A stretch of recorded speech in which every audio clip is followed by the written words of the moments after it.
Hello everyone, my name is Sachin Kathari and today I'll be presenting Lab 3 Black Hole Lab. The goal of this lab is to find the mass of a black hole in regards to a star in orbital motion from position data by using concepts we have learned in ultraviolet Newton's gravitational force law. So we're basically going to have everything in this formula but the mass of the black hole, and we will obtain everything in this formula by using the given position data and the mass of the star to find velocities, and then using those velocities to find the momentum, and then breaking up the momentum into parallel and perpendicular components to find the total net force. So let's look at our code now. Using a template that was given to us, the first thing that I did was I created a black sphere to represent a black hole. So we can actually see the star orbit a black hole rather than nothing. The next thing that I did was I changed the system properties and I set the mass of the star with the initial conditions that was given to us. The system today is a star.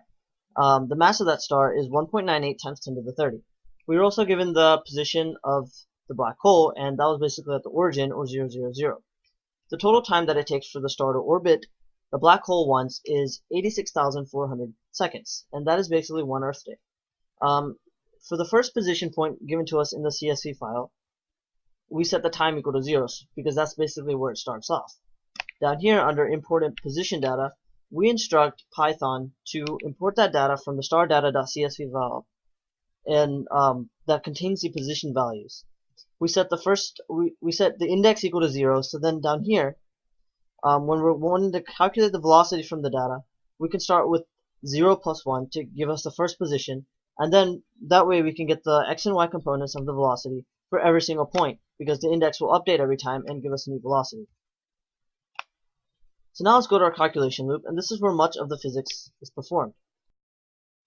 So the first thing we do is we use the velocity components to find the initial and the final velocities. And basically here, we find the initial velocity and the final velocity by instructing Python to obtain the data from the CSV file and spit it out to us. So we find the initial velocity and the final velocity.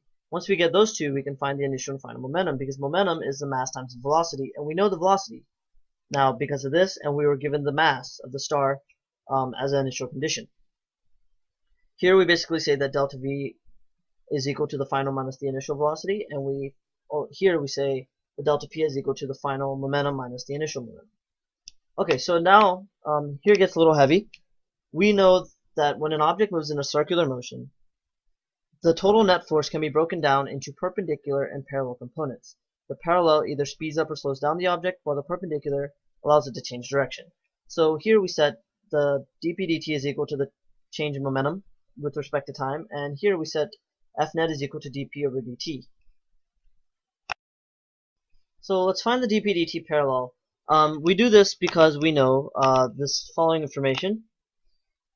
We know that F net can be broken down to parallel and perpendicular, and for the parallel, we know that when an object speeds up or slows down, that represents the parallel force, and when an object changes direction, that represents the perpendicular. That is why we're taking, for the parallel, we're taking with respect to the magnitude rather than the change in direction, or p hat here.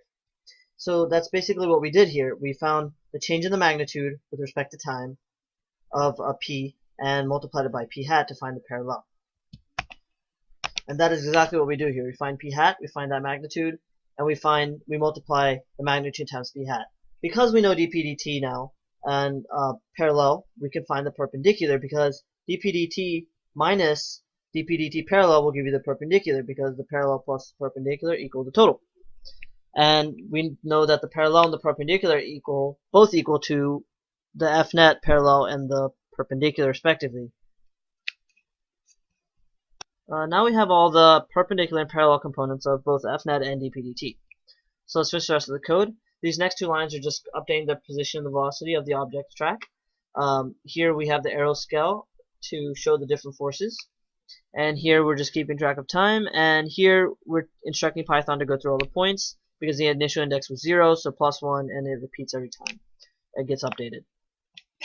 I tell Python to print the parallel and the perpendicular, so then we can see that they're going to add up to be the total net force. Let's watch the code run. The black sphere represents the black hole, the black arrow represents the parallel force, the blue arrow represents the perpendicular force, and the yellow arrow is the sum of those two, which represents the total net force. And you'll notice that that one also always points to the black hole. Here we see that my parallel and my perpendicular values do add up to be my total net force. Okay, so I have everything but R now to finish to find out the total mass, and I find R by subtracting the position of the black hole, which was given to us, minus any one of the values or positions from the Excel file. I find the vector R, find the magnitude of it, and then I square that magnitude. After squaring the magnitude, I plug it into the equation. We know the gravitational constant, we know the mass of the star, we know the total net force now, and by using algebra, we find out that the mass of the black hole is 1.95 times 10 to the 31st. So the what does it mean question is basically asking what the difference is between Fnet and dp/dt, even though we said they're equal. So the answer is that dp/dt is equal to Fnet is derived from the momentum principle, and dp/dt is something that can be calculated from observed position data. However, Fnet is the force that is causing that observed motion, and is not something that one can measure directly. Therefore, it is different because Fnet is something qualitative while dp/dt is something quantitative. This is the same for the parallel and perpendicular components for both. The second question basically is asking that if the black hole was changed but everything else was the same, would there be a difference? Would the value for the mass of the black hole be different? And the answer is no.